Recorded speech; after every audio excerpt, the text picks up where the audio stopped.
오늘 믿음과 순종을 회복시키는 왕의 십자가, 믿음과 순종을 회복시키는 왕의 십자가, 이런 제목으로 하나님 말씀을 나누도록 하겠습니다. 이제 예수님께서 십자가에 달리실 때 빌라도는 그 십자가에 죄의 목을 패에 써서 붙이게 됩니다. 여러분, 십자가형이라는 것 자체가 세상을 향해서 이런 반역자는 이렇게 처참하게 죽어라는 공포를 하는, 두려움을 주는 형벌입니다. 그래서 간혹 가다가 이렇게 죄패를 십자가에 붙임으로 너네 이런 죄를 지으면 안 돼 라는 하나의 공지를 하게 되죠.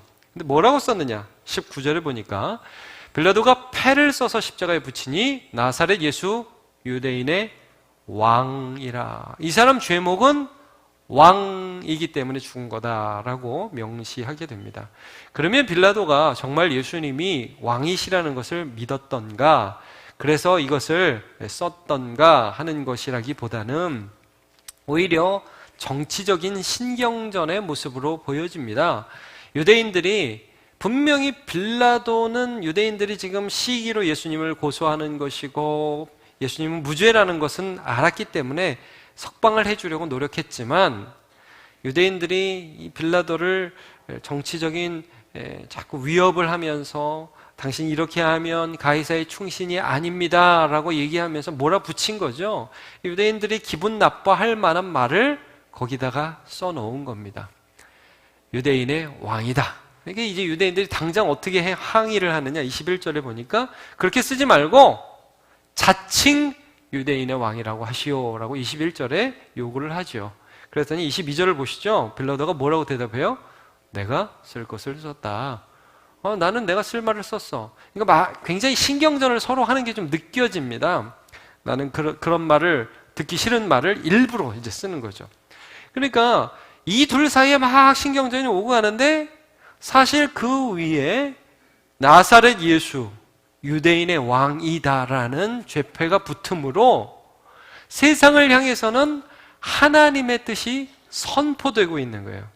하나님께서 세우신 이 왕이 이렇게 너희를 위하여 죽으신다는 게 보여지는 거죠. 그래서 참 아이러니라니, 참 신기하게 이 죄패가 그냥 단순히 한 유대인의 언어라든지 헬라어라든지, 그러니까 어떤 한 언어로 쓰여진 게 아니라, 여러분 20절을 보십시오. 세 가지 언어로 기록되어 있습니다. 하나는 히브리 말, 당시 유대인들이 쓰는 공용어였죠. 하나는 로마 말, 세계 공통의 어떤 지정된 언어, 라틴어라고 우리가 오늘 알고 있죠. 근데 헬라 말, 당시 상업 용어였습니다. 그러니까 말하자면 누구든지 와서 십자가를 보면서 나사렛 예수 유대인의 왕이라는 걸 알 수 있었던 그런 죄패가 기록된 것입니다. 이것을 통해서 하나님은 보이지 않는 섭리로 빌라도의 손을 들어서 예수님이 이 땅의 진정한 왕이라는 것을 선포하고 있습니다. 많은 신학자들이 이 십자가의 이 죄패와 그다음에 십자가에 달리신 예수 그리스도의 모습을 보면서 이것이 왕의 대관식이라고 했어요. 왕의 대관식. 참 어떻게 보면 아이러니하죠. 여러분, 왕의 대관을 그렇게 하는 왕이 어디 있습니까? 왕자에 올라갈 때 못 박혀서 올라가는 왕이 어디 있습니까? 그러나 여러분, 예수님은 십자가에 오르심으로 진정한 우리의 왕이 되신 것입니다. 그러면 여기서 우리는 이런 의문을 품게 되죠. 이런 왕이 어디 있어? 이런 왕이 무슨 왕이야? 여러분, 고린도전서에 보면 이런 말씀이 있죠. 십자가에 못 박힌 그리스도가 유대인에게는 거리끼는 것이요, 헬라인에게는 미련한 것이라고 그랬어요. 저 싫다 이거죠. 혐오스럽다는 거죠. 보기조차 싫은 것입니다.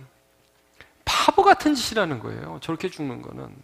근데 이게 믿는 우리, 하나님의 부르심을 받은 우리에게는 우리를 사랑하시는 하나님의 능력이요, 하나님의 지혜가 된다. 왜 그러냐? 보통 왕과 달리 예수님은 어떤 왕의 모습을 보여줍니까? 오늘 본문을 계속 이어서 보면 예수님은 다 줘요. 마지막까지 옷을 다 주는 장면이 나와요. 주는 왕이에요. 죽는 왕이에요. 다 주는 왕. 자기 목숨까지 버리면서 죽음까지 감수하면서 우리를 사랑하시는 왕이죠. 자, 여러분 23절을 보십시오. 어떻게 옷을 주는지. 군인들이 예수를 십자가에 못 박고 그의 옷을 취하여 네 깃에 나눠 각각 한 깃씩 얻고 속옷도 취하니 이 속옷은 호지 아니하고 위에서부터 통으로 짠 것이라. 자, 여기까지 보시면, 자, 옷을 이제 군인들이 나눠 가져요. 근데 이제 네 깃에 나눠 한 깃씩 얻고, 여기 깃이란 말은 몫이란 말이에요. 한 사람이 얻을 몫. 그래서 네 가지 몫으로 나눴다. 그래서 한 몫씩 가져갔다 이 말이에요. 여기에 대해서 해석이 좀 분분한데, 어떤 신학자들은 이 겉옷은 네 개로 나눌 수 있다. 그래가지고 뭐 모자, 겉옷, 허리띠, 신발 뭐 이렇다 이렇게 해서 얘기하는 사람도 있고, 군병이 4명이다. 십자가형을 집행하는 군병은 4인 1조로 되어서 아마 십자가를 집행했던 것 같다. 뭐 이런 얘기를 하는 사람도 있어요. 정확하게는 우리가 잘 알 수 없습니다. 어쨌든 예수님의 겉옷은 4개로 나누어져서 가져갔어요. 그 당시에는 옷이 귀해요.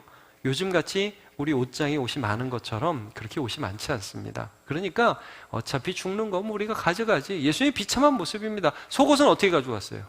속옷은 위에서부터 통으로 짠 거라서 찢으면 이 가치가 없어져요. 그러니까 한 사람한테 몰아주자. 우리 그런 거 하자. 가위바위보 해가지고 한 사람한테 몰아주기. 그래가지고 이 속옷은 한 사람한테 몰아주죠.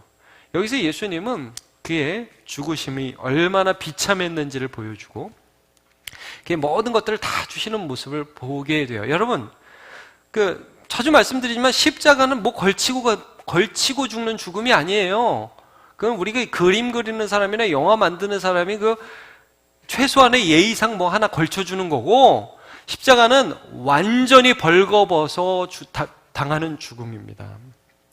예수님은 다 줬어요.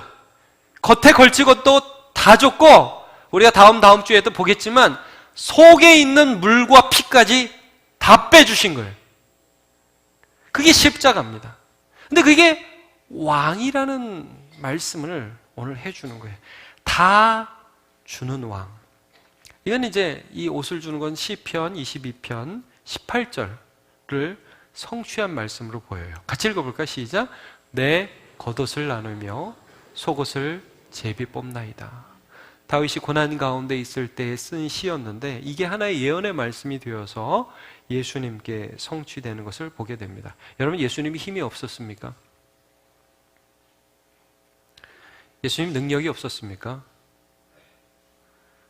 칼을 빼서 예수님을 보호하려고 했던 베드로한테, 야, 내가 지금 12군단 더 되는 천사들을 부를 수 있는 능력이 너는 없는 줄 아니? 내가 힘이 없어서 이러는 줄 알아? 그래서 칼을 꽂으라고 그러죠. 여러분, 예수님이 힘이 없어서 이렇게 되는 왕이 아니십니다. 우리를 구원하고자 자기를 내어주는 왕이라는 이 세상에서는 참 발견하기 힘든, 그러나 정말 백성들이 원하는 그런 왕의 모습을 보여주고 있습니다. 사실 이것들 우리 모두 갈망하죠. 자, 하나님께서 모세에게 앞으로 이스라엘이 가나안에 정착하게 되면 나라가 생기고 왕을 세우게 될 텐데, 그때 왕은 이러이러해야 한다라는 규례를 주실 때에 여러분 어떻습니까? 하나님이 규례를 주실 때 왕은 이러이러해야 한다라고 할 때 어떤 규례를 주실 것 같아요? 우리가 생각할 때 여러분, 나라와 왕의 제도는 어땠습니까? 이 대한민국이라는 나라가 서기 위해서 여러분 어떤 대통령, 어떤 왕이 있었으면 좋겠습니까? 좀 이런 생각 흔히 하게 되지 않아요? 우리 외환 보유고는 어느 정도 돼야 될 것 같고, 그렇죠? 그 다음에 육해 공군의 군사력은 어느 정도 돼야 될 것 같고, 그 다음에 청와대의 어떤 뭐 규모라든지 위험이라든지 뭐 이런 거는 좀 있어야 될 것 같고, 그런 것들을 생각할 수 있잖아요. 근데 자, 신명기 17장 16절을 보면 하나님께서는 좀 이상한 말씀을 하세요. 많이 두지 말라, 이런 말씀을 하세요.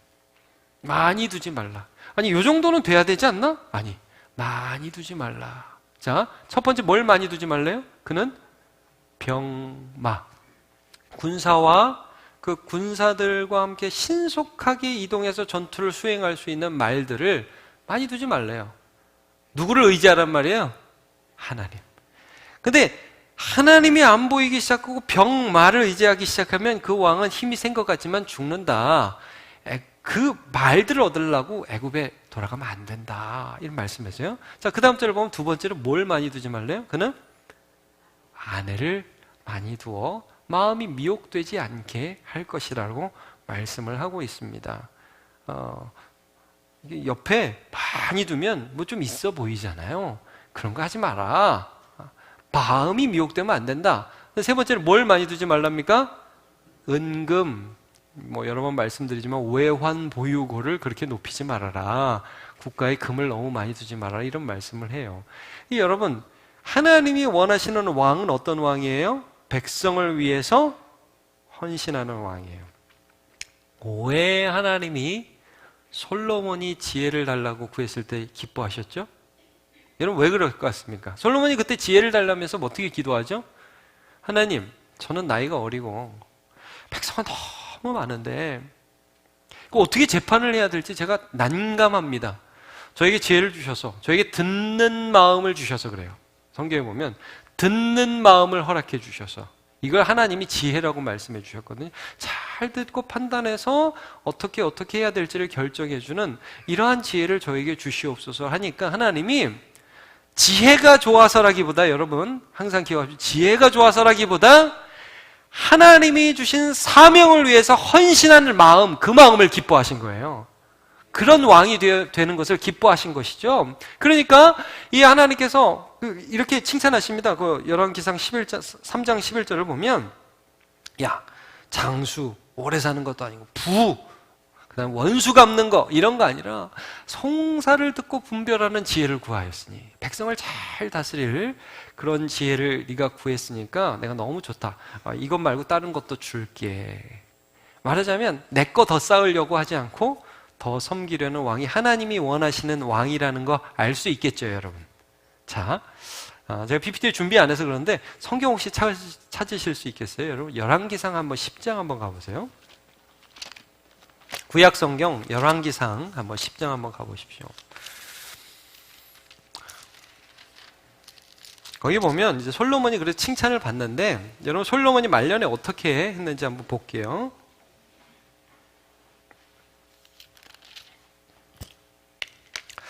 (10장 26절) 한번 보세요. 열왕기상 10장 26절. 자, 솔로몬이 병거와 뭐를 모았어요? 마병을 모았어요. 병거가 1,400, 마병이 12,000. 병거성에 두고 예루살렘 왕에게도 두었어요.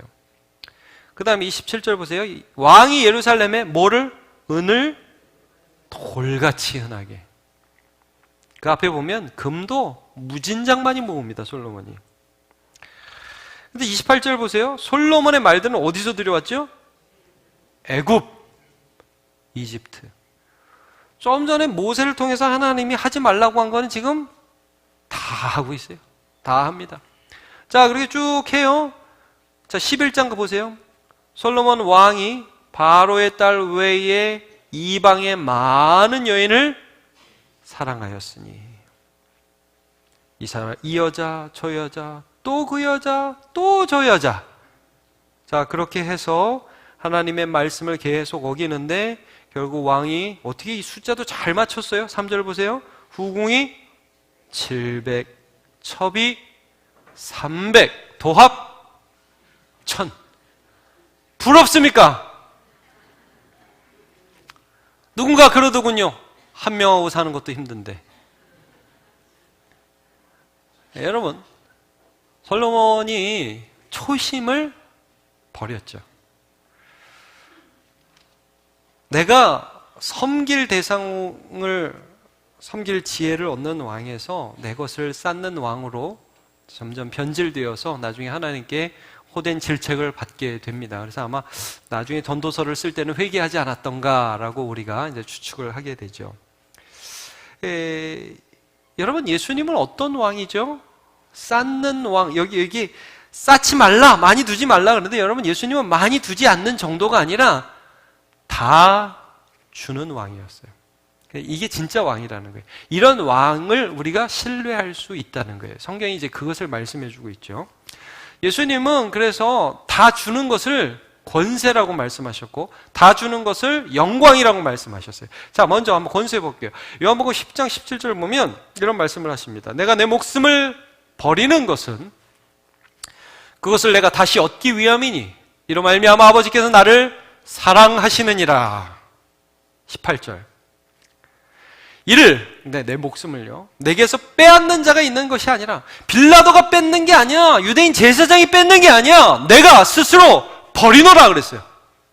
여러분 성경을 보면서 그걸 느낄 수 있습니까? 누군가 예수님은 죽기 싫은데 예수님을 막 쫓아가가지고 너 죽어서 십자가 예수님은 막 바락가는데 십자가에 못 박는 게 아니라 자기 백성들을 구원하기 위하여 자기 목숨을 기꺼이 자기 스스로 버리는 왕의 모습이 십자가에 나타나 있는 것입니다. 내가 스스로 버리노라. 그리고 이렇게 말씀하시죠. 나는 버릴 권세도 있고. 세상에 누가 버릴 권세가 있대. 안 버리려고 바등바등하죠. 버릴 권세도 있고. 여러분 권세는 누가 가진 거예요? 왕이 가진 게 권세입니다. 나는 버릴 권세도 있고 그리고 그 버린 것으로 끝나지 않고 다시 얻을 권세도 있다. 내 목숨. 그리고 여러분 다시 얻을 때는 예수님의 생명만 얻는 게 아니라 그를 믿는 모든 자의 구원도 함께 얻는 거예요. 이 계명은 내 아버지께 받았노라. 이게 왕의 권세라는 거예요. 제가 왕의 나라라는 드라마는 못 봤습니다. 한번 봐야 되겠습니다. 네, 못 봤는데 뭐 늘 하는 얘기가 나니아 연대기밖에 할 얘기가 없네요. 여러분 C.S. 루이스의 그 영화로도 나오고 소설도 나오는데 거기 네 형제가 이제 형제자매죠. 남자들, 여자들이 나니아라는 어떤 세상에 우연찮게 들어가게 되죠. 근데 이제 셋째가 에드먼드라는 남자예요. 얘가 나니아를 배신합니다. 그래서 마녀에게 갔는데 다시 탈출을 해요.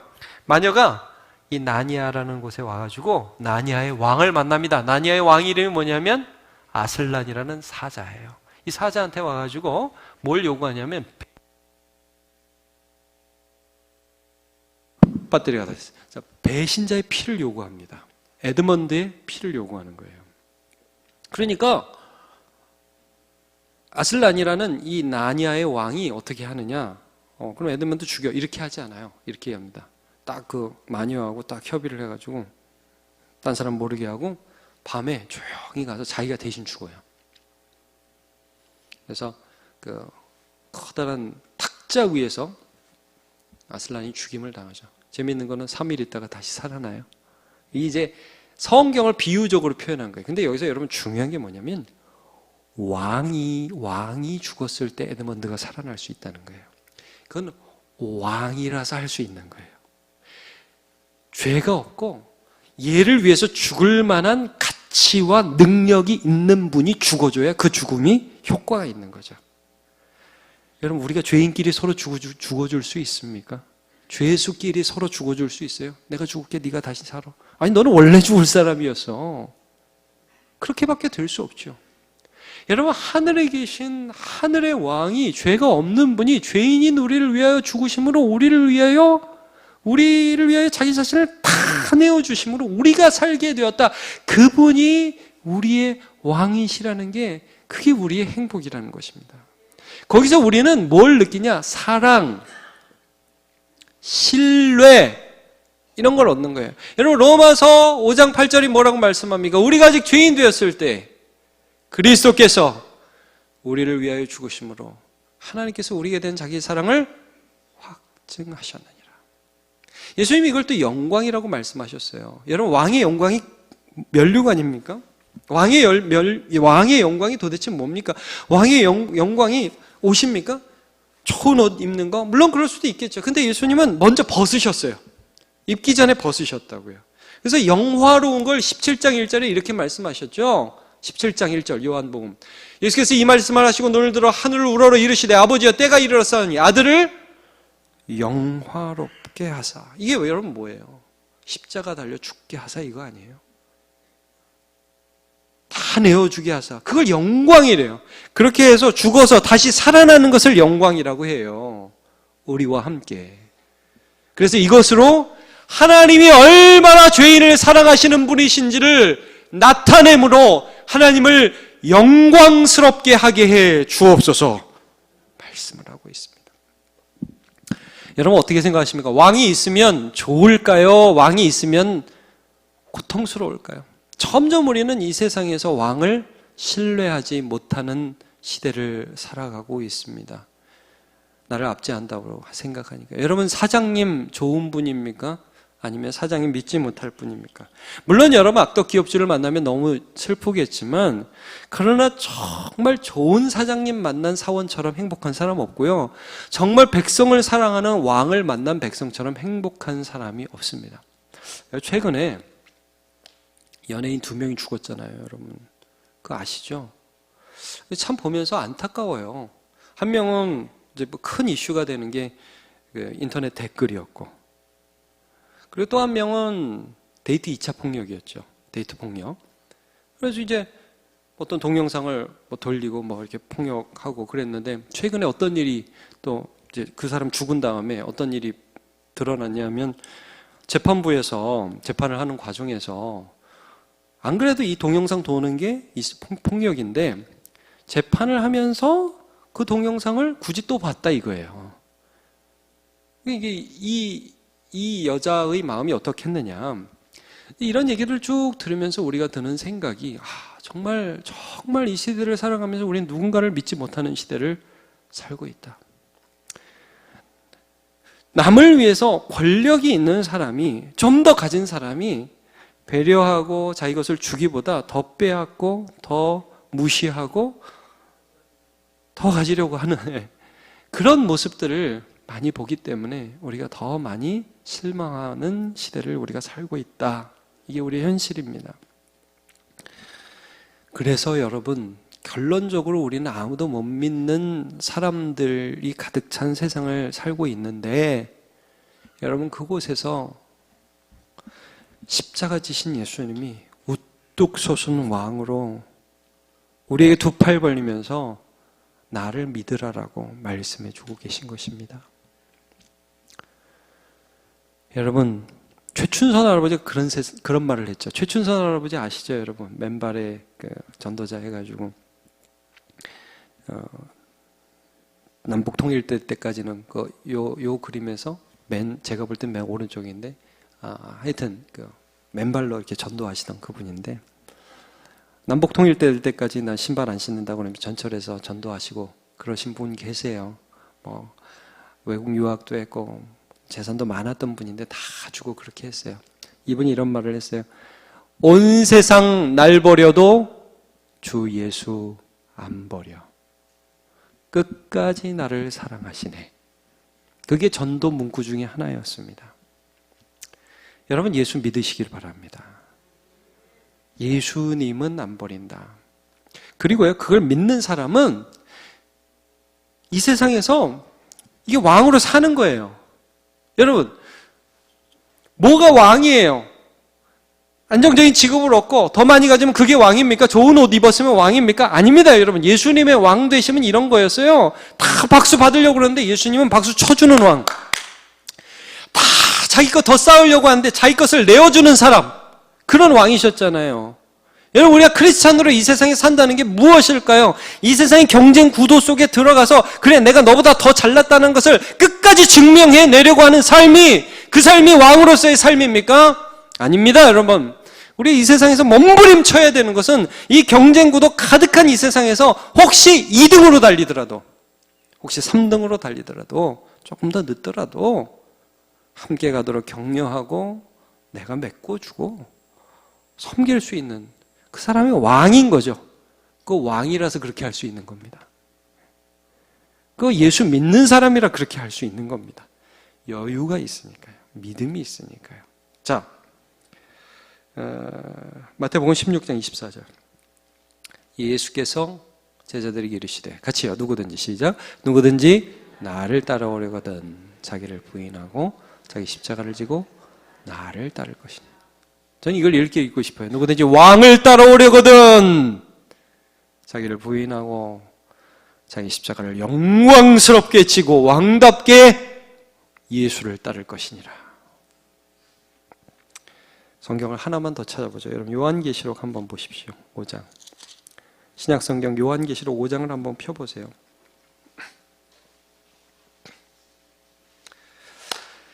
거기 보면 요한계시록의 핵심부라고 할 수 있는 4장과 5장이 나오는데 하늘 보좌가 보입니다. 고난 많고 핍박 많은 이 세상 로마 도미티아누스 황제의 박해 속에서 살아가고 있던 그 흩어진 소아시아의 교회들을 향해서 하늘에는 하나님이 왕자 가운데 계시다. 우리가 믿을 수 있는 그분이 계시다. 그분이 뜻이 시행되어야 되는데 여러분 5장에 보면 두루마리를 이제 뜯어야 돼요. 인으로 봉함된 두루마리를 뜯어가지고 그 두루마리의 내용이 하늘에서 이제 풀리기 시작하면서 세상에 시행이 돼야 되는데 이걸 뜯을 사람이 없네. 이게 뭐예요? 하나님의 뜻이 이 땅 가운데 시행되고 하나님의 백성들을 구원하고 그들을 보호하면서도 죄인들을 심판하는 이 일들이 지금 이루어져야 하는데 이것을 시행할 수 있는 그 사람 한 사람이 없어서 울어요. 여러분 보세요. 4절을 보면 울어요. 이거 누가 하지? 그랬더니 장로 중에 한 사람이 뭐라고 그래요? 5절에 울지 말라. 유다 지파의 사자 다윗의 뿌리가 이겼으니 그 두루마리와 그 7인을 떼시리라. 이제 두루마리가 열릴 거야. 하나님의 뜻이 이루어질 거야. 딱 해석을 해주죠. 그랬더니 누가 나타나요? 여러분 6절을 보시니까 내 생물과 장로들 사이에 한 어린 양이 서 있어요. 대단한 분이 나타날 줄 알았는데 어린 양이 서 있어요. 근데 그분은 어떤 것 같아요? 일찍이 죽임을 당한 것 같더라. 죽은 것 같더라. 다 준 것 같더라. 근데 그분이 다 주어서 참다운 왕으로 등극하신 거예요. 그분을 통해서 그 십자가 사역을 통해서 이제 온 세상 가운데 하나님의 뜻이 파도같이 밀려오면서 하나님의 뜻이 시행되기 시작합니다. 그걸 보면서요, 이 사람들, 이 천군 천사들이요, 감당할 수 없는 기쁨과 영광스러움을 가지고 예수의 이름을 찬양하는 것이 5장입니다, 여러분. 그래서 여러분 보시죠. 9절을 보시면 그들이 새 노래를 불러 이르되 두루마리를 가지시고 그 인봉을 떼시기에 합당하시도다. 일찍이 죽임을 당하사 십자가에서 자기를 다 주시사 각 족속과 방언과 백성과 나라 가운데서 사람들을 피로 사서 하나님께 드리시고 그걸로 우리 하나님 앞에서 나라와 제사장을 삼으셨으니 그들이 땅에서 또 예수처럼 왕 노릇하리로다. 그러면서 뭐라고 말씀해요? 12절은 같이 한번 읽어볼까요? 12절 시작. 큰 음성으로 이르되 죽임을 당하신 어린 양은 능력과 부와 지혜와 힘과 존귀와 영광과 찬송을 받으시기에 합당하도다 하더라. 아멘. 예수님을 찬양하는 것입니다.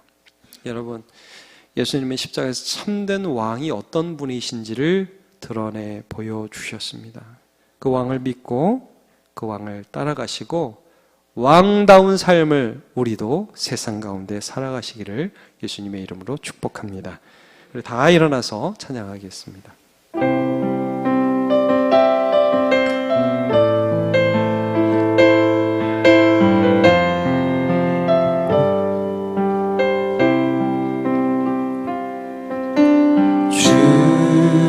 다시 오실 때까지 나는 이 길을 가리라.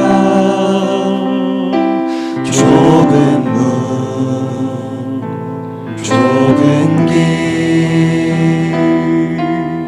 나의 십자가 지고 나의 가는 이 길 끝에서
우리의 왕이 예수님이십니다. 그 왕이 다 주셨습니다. 이 세상에서 신뢰를 잃고 사랑을 잃고 살아가는 이 세상 가운데 주님을 믿게 해주시고 주님 잘 따라가서 우리도 세상 가운데 왕같은 제사장으로 살아가게 하여 주시옵소서. 주여 한번 보러 기도하겠습니다. 주여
하나님 감사합니다. 오늘 우리가 함께 하나님의 말씀 보고 기도드립니다.